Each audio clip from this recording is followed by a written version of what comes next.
What's up guys, Techmaster back with another video. So today we're going to be doing a comparison of all the iPads Apple sells. So we have the iPad mini 6th generation. This has not been updated yet. It starts at $499 with 64 gigs of storage.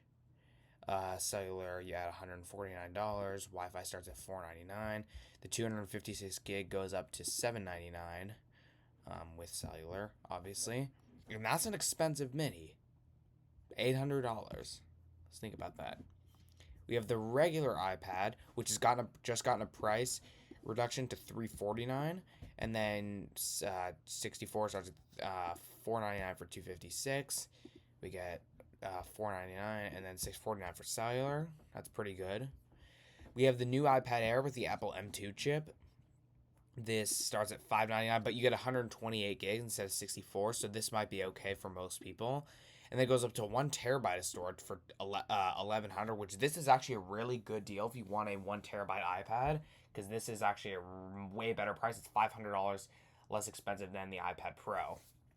So yeah, and then cellular is when it gets a little bit up there, but then we have the Pro with the M4 chip, 11-inch iPad Pro. This starts at $999, so this has gotten a $200. The iPad Pro got a $200 price increase, so this is $400 more than the iPad Air, so keep that in mind.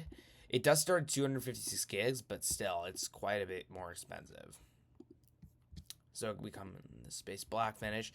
So, getting to some of the differences, the iPad Pro has an 11-inch display. It's actually an OLED display, so Ultra Retina XDR OLED.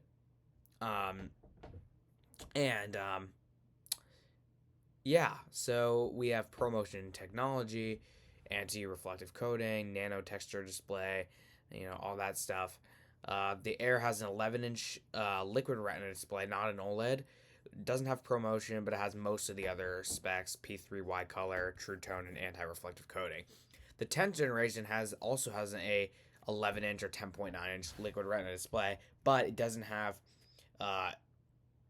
P3 wide color, and the colors look quite a bit worse, and it doesn't have an anti-reflective coating. It's a non-limited display, so keep that in mind. If you are sensitive to that, then don't buy the iPad 10.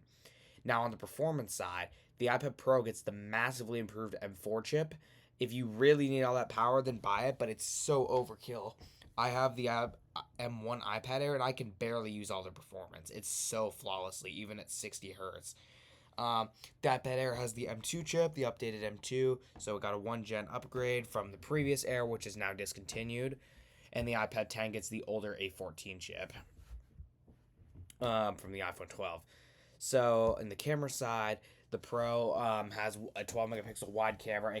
It can record in ProRes, so keep that in mind. But the Air cannot. It has a single 12-megapixel wide camera, and the 10th generation has the exact same thing. Now, they all have the landscape 12-megapixel ultra-wide camera, which is nice. They all have USB-C connectors. The Pro has Thunderbolt 4. The Pro also has Face ID, so that might be something to keep in mind. The Air and 10th Gen have Touch ID on the top button. The Pro has 4 speakers and 4 microphones. And the Air and 10th generation have landscape stereo speakers. Now, this is one thing to keep in mind. There's been a lot of YouTubers testing this. The 10th generation actually has much quieter speakers than the iPad Air. The iPad Air, even though they both have landscape stereo speakers, the Air has way louder bass, and it's just much better. Like it's a way louder speakers regardless. You could check out some tests, but yeah, the 10th gen speakers are very quiet, so keep that in mind. They all have, or actually the 10th generation has Wi-Fi 6 and the rest have Wi-Fi 6E. They all have 5G. Now, this is an annoying thing with the iPad 10 to this day. It supports only the first generation Apple Pencil, or it does support the USB-C Apple Pencil, but it sticks out of the iPad, so it's super annoying. The iPad Air and Pro get the new Apple Pencil Pro, so it's almost like the Apple Pencil 2, which the 10th gen does not work with, so it's kind of annoying because it looks really weird and it takes longer to charge and stuff. It's just kind of annoying. So, if we go to all the differences, there's some differences. The chip is obviously a big leap if you're getting the iPad Pro. Obviously you don't need an M4 chip. Most people don't, but you can get the M2 iPad Air and be perfectly fine considering it has, update from the you know, M1 chip, which was already super overkill. So yeah, you don't really need any of that stuff. Now, this is one advantage with the Pro. It can go up if you get a 1 terabyte or 2 terabyte option, you get 16 gigs of RAM. However, that is hella expensive. Um, a 2 terabyte I think costs like 2,000 or something, and the 1 terabyte costs 1,600. So keep that in mind. It's 1 terabyte is crazy expensive. I would not personally do it unless you really need that storage and RAM. Otherwise, I would just stick with the 8 gig of RAM because it's more than capable enough for iPad OS. I can barely use 8 gigs of RAM on mine, and on my iPad Air has 8 gigs. So yeah, 8 gigs is more than enough for iPad OS. And yeah, we get all that stuff. Battery's the same, but because of the M4's efficiency and M2, the battery's actually gotten really good, it seems like, on the iPad Pro.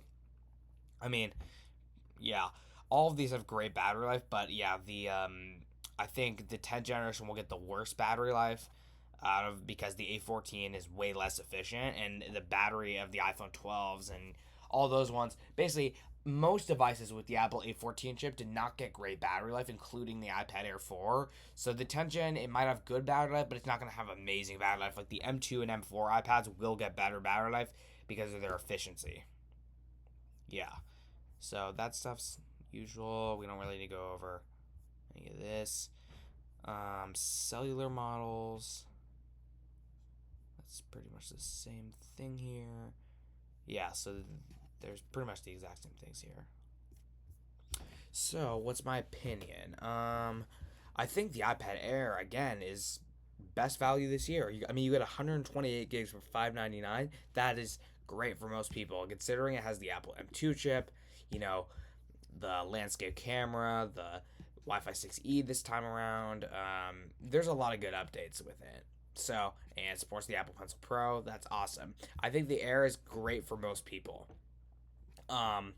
We also have the bigger sizes. I forgot to mention that. We have a 13-inch Pro and the Air. 13-inch Air, yeah. Now, the 13-inch Air is actually a great value too, $799. But I think for most people, if you just want a $600 iPad, the iPad Air 11-inch is really, really good. I mean, I'm not personally going to get this one. I would get the M4 iPad Pro, given I already have the M1 chip. Going to the M4 is a much bigger update. But for most people, even if you have an iPad Air 4 within the A14, going up to this new 6th gen iPad Air is actually a great buy. A14 to M2 is a massive upgrade, actually. Even it may not seem like it, but yeah, this is a great iPad for most people. The iPad 10 is great too. I mean, for the most part, it's like good for the base model iPad, but it does have a ton of disadvantages compared to the Air. So definitely go for the Air. If you spec this one out to enough storage, because 64, if you get the higher storage, it's only $100 less than the Air. So if you don't need all that storage, I would just get the iPad Air at this point, because considering all the benefits you get, the limited display, the better processor, the better faster USB-C port and all that stuff, the better speakers, Wi-Fi 6E, all that stuff. This Apple Pencil Pro, like there's a bunch of different advantages with going, and the actually is better keyboard support too. The iPad 10 does not support the Magic Keyboard, so yeah, keep that in mind. The Air has a ton of advantages. Now the Pro is incredible with the M4 chip, and it's definitely worth buying. I will definitely say, considering they bumped it 2 generations, giving it the world's most powerful, well, not world's most powerful, but the Apple's most efficient, M4 chip, like the 2nd generation 3 nanometer chip, is awesome. With that said, it's still $1,000. So if you want a cheaper iPad and then get the Air, it's way less expensive. So keep that in mind.